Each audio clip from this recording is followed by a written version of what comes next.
আসসালামু আলাইকুম। শিরোনামে আমন্ত্রণ জানাচ্ছি আমি নাজনীন আহমেদ। ঈদের ছুটির দ্বিতীয় দিনেও স্বস্তিতে বাড়ি ফিরছে মানুষ। সড়ক মহাসড়কে নেই বাড়তি যানবাহনের চাপ। স্বজনদের সাথে ঈদ আনন্দ উপভোগ করতে ঢাকা মাওয়া এক্সপ্রেসওয়েতে যাত্রীবাহী বাসের পাশাপাশি ব্যক্তিগত গাড়ি ও মোটরসাইকেল নিয়েও ছুটছেন দক্ষিণ পশ্চিমাঞ্চলের ২১ জেলার মানুষ। তবে এই মহাসড়কের কোথাও কোনো যানজট বা বিড়ম্বনা নেই বলে জানিয়েছেন ঘরমুখো যাত্রী ও যানবাহনের চালকরা। এছাড়া ঢাকা চিটাগং মহাসড়কের মুন্সিগঞ্জের গজারিয়া অংশে ১৩ কিলোমিটার অংশে কোনো যানজট নেই। গেল ২৪ ঘন্টায় পদ্মা সেতুতে ৪,২৫,২ টাকার টোল আদায় হয়েছে বলে জানিয়েছেন সেতু সংশ্লিষ্ট কর্মকর্তারা। গাজীপুরের কালিয়াকৈর চন্দ্রামোড় এলাকায় যাত্রী ওঠানামাকে কেন্দ্র করে এলোপাথারিভাবে বাস দাঁড় করানোর জন্য যানবাহনের জটলা রয়েছে। এর ফলে শুধু চন্দ্রামোড় এলাকায় ধীর গতিতে চলছে যানবাহন। এছাড়া ঢাকা টাঙ্গাইল মহাসড়ক গাজীপুর অংশে যানবাহন চলাচল স্বাভাবিক রয়েছে। অপরদিকে ঢাকা ময়মনসিংহ মহাসড়কে টঙ্গীর চেরাগ আলী বোর্ড বাজার, ভোগড়া বাইপাস মোড় এবং চান্দনা চৌরাস্তা এলাকায় যাত্রী ওঠানামাকে কেন্দ্র করে মাঝে মাঝেই যানবাহনের জটলা সৃষ্টি হয়। নারায়ণগঞ্জ, ঢাকা, চট্টগ্রাম, ঢাকা, সিলেট সহ বিভিন্ন সড়ক মহাসড়কের নেই ঈদের সেই চিরচেনা যানজট। ঢাকা টাঙ্গাইল যমুনা মহাসড়কে যানবাহনের চাপ বাড়লেও নেই যানজট, ফলে স্বাচ্ছন্দ্যেই বাড়ি যাচ্ছেন ঘরমুখো মানুষ। গত ২৪ ঘন্টায় যমুনা সেতুতে ৩,৩৮,৩৮ টাকার টোল আদায় হয়েছে। এদিকে পাটুরিয়া ঘাটেও ফেরি অপেক্ষা করছে বাসের জন্য। ঢাকা টাঙ্গাইল মহাসড়কে আছেন স্টাফ করেসপন্ডেন্ট মোহাম্মদ হোসেন, সরাসরি যোগ দিচ্ছেন আমাদের সাথে। মোহাম্মদ, মহাসড়কে যানবাহনের চাপ কেমন দেখছেন আর যাত্রীরা কি বলছেন?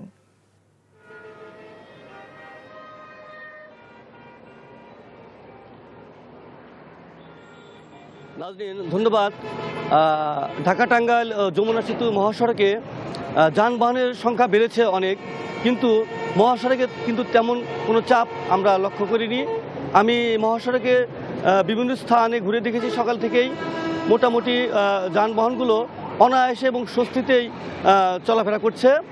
তবে যানবাহনের সঙ্গে যে বৃদ্ধি পাচ্ছে তার একটি ছোট্ট একটি আপনি উদাহরণ দিতে পারি। যেমন গত ২৪ ঘন্টায় যমুনা সেতু পার হয়েছে ৪৮,০০০-এরও বেশি যানবাহন, কিন্তু তার আগের ২৪ ঘন্টায় কিন্তু এই যানবাহনের সংখ্যা ছিল ৩৫,০০০-এর কিছু বেশি, অর্থাৎ ২৪ ঘন্টায় ১৩,০০০-এর বেশি যানবাহনের সংখ্যা বৃদ্ধি পেয়েছে। তো ধারণা করা হচ্ছে যে এই যানবাহনের সংখ্যা আজ থেকে ঈদের আগের দিন পর্যন্ত আরও অনেক বাড়বে।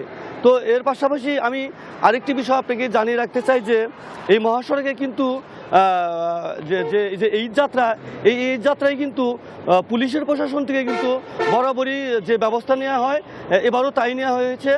প্রায় ৭৫০ পুলিশ কিন্তু এখনও এই মহাসড়কের দায়িত্ব পালন করছে। তো এই অবস্থায় যদি চলতে থাকে তাহলে ধারণা করা যাচ্ছে যে এবার ঈদযাত্রা অনেকটা স্বস্তির হবে এবং আনন্দের হবে। নাজনীন, এই ছিল ঢাকা টাঙ্গাইল যমুনা সেতু মহাসড়কের সর্বশেষ চিত্র। জানছিলাম ঈদ যাত্রার খবর। প্রিয়জনের সঙ্গে ঈদের আনন্দ ভাগাভাগি করতে রাজধানী ছাড়ছেন নগরবাসী। সকাল থেকে কমলাপুর রেল স্টেশনে যাত্রীদের বাড়তি ভিড় দেখা যায়। কমলাপুর থেকে দেশের বিভিন্ন জেলার গন্তব্যে ছেড়ে যাওয়া কোনো ট্রেনেরই শিডিউল বিপর্যয় ঘটেনি। নির্ধারিত সময়ে ট্রেন ছেড়ে যাওয়ায় স্বস্তির পাশাপাশি উচ্ছ্বাস প্রকাশ করছেন ঘরমুখো মানুষ।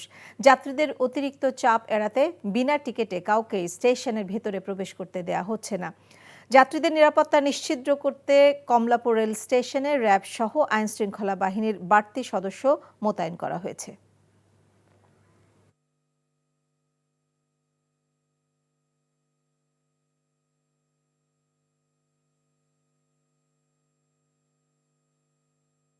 লাস্ট ইয়ার থেকে এবারে একটু কমফোর্টেবল লাগছে জার্নি করতে, কারণ আর্লি ছুটি হয়ে গেছে। তো ঢাকা থেকে অনেক মানুষই অথবা শহর থেকে অনেকে মুভ করছে গ্রামে, তো অলরেডি দেখা যাচ্ছে যে অনেক ভিড়টা একটু কম। সবসময় তো ঢাকায় থাকা পরে পড়ালেখার কারণে, কিন্তু বছরে একবার তো আত্মীয় স্বজনের সাথে দেখা করতে যাইতে হয়। সেই উদ্দেশ্যে আর কি ঈদটা বাড়িতে করা। আমরা ফ্যামিলি যারা আসছি তারা একসাথে সিট পাচ্ছি না, দেখা যাচ্ছে যে পরিবারের এক একজনকে বিচ্ছিন্নভাবে বসতে হচ্ছে, এটাই ভোগান্তি। আর এমনিতে সব ঠিক আছে। ঘরমুখো মানুষের খবর জানতে যাচ্ছি রাজধানীর মহাখালী বাস টার্মিনালে স্টাফ করেসপন্ডেন্ট নূর হোসেনের কাছে। সরাসরি যোগ দিচ্ছেন আমাদের সাথে। নূর, সকাল থেকে আপনি তো রাজধানীর বাস টার্মিনালগুলোতে ঘুরে দেখেছেন, যাত্রীদের ভিড় কেমন দেখছেন?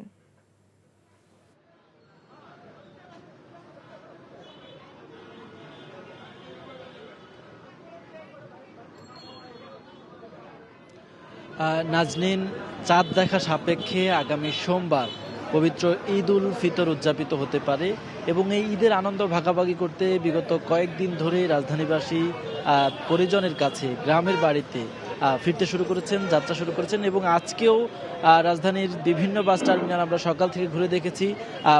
যাত্রীদের একটি বাড়তি চাপ, বাড়তি ভিড় আমরা লক্ষ্য করেছি। তারা শেষ মুহূর্তে সময় গতকাল যারা কেনাকাটা করেছেন, শপিং করেছেন, তারা আজকে পরিবারের উদ্দেশ্যে তাদের যেই গন্তব্য সেই গন্তব্যের উদ্দেশ্যে রওনা করেছেন এবং অধিকাংশ বাস স্টেশনেই তেমন কোনো ভোগান্তির অভিযোগ যাত্রীরা আমাদের কাছে করেনি। তবে দু একটি কাউন্টারে বাড়তি ভাড়া নেওয়ার অভিযোগ তারা আমাদের কাছে করেছেন এবং কয়েকটি কাউন্টারে বিশেষ কয়েকটি রুটে বাসের সংকটের অভিযোগের কথা বলেছেন, যেখানে নির্ধারিত সময়ে টিকিট পাওয়া যাচ্ছে না, বাস পাওয়া যাচ্ছে না, 2-4 ঘন্টা বাসের কাউন্টারে এসে অপেক্ষা করার পর টিকিট পাওয়া যাচ্ছে না, এমন দুইটি রুটের অভিযোগ আমরা পেয়েছি। তবে সর্বসাকুল্যে যে কথাটি যাত্রীরা আমাদেরকে জানিয়েছেন সেটি হচ্ছে এই মহাখালী বাস টার্মিনাল থেকে সারা দেশের বিশেষ করে উত্তরবঙ্গ এবং সিলেট, ময়মনসিংহ বিভাগের যে জেলাগুলো রয়েছে সেই জেলাগুলোতে যে বাসগুলো যাচ্ছে এবং যারা ঈদ করবার জন্য এই বিশেষ বিভাগগুলোর যাত্রী যারা নিজেদের গন্তব্যের দিকে যাচ্ছেন, তারা বলছেন যে তারা মোটা দাগে তেমন কোনো হয়রানি অথবা তেমন কোনো ভোগান্তির শিকার হচ্ছেন না। এছাড়া এখানে সেনাবাহিনীর সদস্য থেকে শুরু করে আইন শৃঙ্খলা রক্ষাকারী বাহিনীর সদস্যরা উপস্থিত রয়েছেন। যাত্রীদের নিরাপত্তার বিষয়টি যেমনটি দেখছেন, তেমনি বাড়তি দরে টিকিট বিক্রি যাতে করতে না পারে সেটিতেও তারা সচেষ্ট রয়েছেন। জানছিলাম বাসে করে ঘরমুখো মানুষের খবর। বৈষম্য বিরোধী আন্দোলনে গুলি করে হত্যা চেষ্টা অভিযোগে সাবেক প্রধানমন্ত্রী শেখ হাসিনা সহ 446 জনের বিরুদ্ধে ধামরাই থানায় মামলা হয়েছে। মামলার বিষয়টি নিশ্চিত করেছেন ধামরাই থানার ওসি মনিরুল ইসলাম। মামলায় আসামিদের মধ্যে রয়েছেন আওয়ামী লীগের সাধারণ সম্পাদক ওবায়দুল কাদের, সাবেক স্বরাষ্ট্রমন্ত্রী আসাদুজ্জামান খান কামাল, ঢাকা জেলা আওয়ামী লীগের সভাপতি ও ঢাকা 20 আসনের সাবেক সংসদ সদস্য বেনজির আহমেদ, ধামরাই থানার তৎকালীন ভারপ্রাপ্ত কর্মকর্তা সিরাজুল ইসলাম শেখ ও 4 এএসআই। মামলার এজাহারে বলা হয়, বৈষম্য বিরোধী আন্দোলনে ঢাকা আরিচা মহাসড়কে ছাত্র জনতার শান্তিপূর্ণ অবস্থান কর্মসূচি পালনকালে শেখ হাসিনার নির্দেশে আসামিরা অতর্কিত হামলা ও গুলিবর্ষণ করে। এতে মামলার বাদী সুজনের বাম হাতের কবজিতে গুলি লাগে। খেলার খবর, ফুটবল। আর্জেন্টিনার বিপক্ষে 4-1 গোলে বিধ্বস্ত হওয়ার পর কোচ দরিভাল জুনিয়রকে ছাঁটাই করেছেন ব্রাজিলিয়ান ফুটবল কনফেডারেশন সিবিএফ। বিবৃতিতে খবরটি নিশ্চিত করেছে সংস্থাটি। সিবিএফ তার প্রতি কৃতজ্ঞতা প্রকাশ করে ভবিষ্যতের জন্য শুভকামনা জানিয়েছে। এখন তার জায়গা কে নেবেন সেটি সবচেয়ে বড় প্রশ্ন। 2024 সালে জানুয়ারিতে ব্রাজিলের কোচ হিসেবে দায়িত্ব গ্রহণ করেন দরিভাল। বিশ্বকাপ বাছাইয়ে ব্যর্থতা এবং কোপা আমেরিকায় কোয়ার্টার ফাইনাল থেকে বিদায়ী বেশ সমালোচনার মুখে ফেলে দরিভালকে। সব মিলিয়ে 16 ম্যাচ দায়িত্ব পালন করেছেন দরিভাল, যেখানে 7 জয় এবং 7 ড্রয়ের পাশাপাশি 2টি ম্যাচে হেরেছে ব্রাজিল। এদিকে ব্রাজিলের সম্ভাব্য কোচ হিসেবে শোনা যাচ্ছে রিয়াল মাদ্রিদের ইতালিয়ান কোচ কার্লো আনচেলোত্তির নাম। পাশাপাশি বিকল্প হিসেবে আছেন পর্তুগিজ কোচ হোর্হে জেসুস আর ব্রাজিলের হয়ে খেলা ডিফেন্ডার ফিলিপে লুইস। শিরোনাম এটুকুই। এই খবরের ভিডিও সহ আপডেট জানতে ভিজিট করুন এনটিভি অনলাইন www.ntvbd.com। এছাড়াও এনটিভি জনপ্রিয় সব অনুষ্ঠান ও খবরের আপডেট জানতে ভিজিট করুন আমাদের ইউটিউব ও ভেরিফাইড ফেসবুক পেজ। 12টায় মধ্যাহ্নের খবর দেখার আমন্ত্রণ রইল। সবাইকে ধন্যবাদ।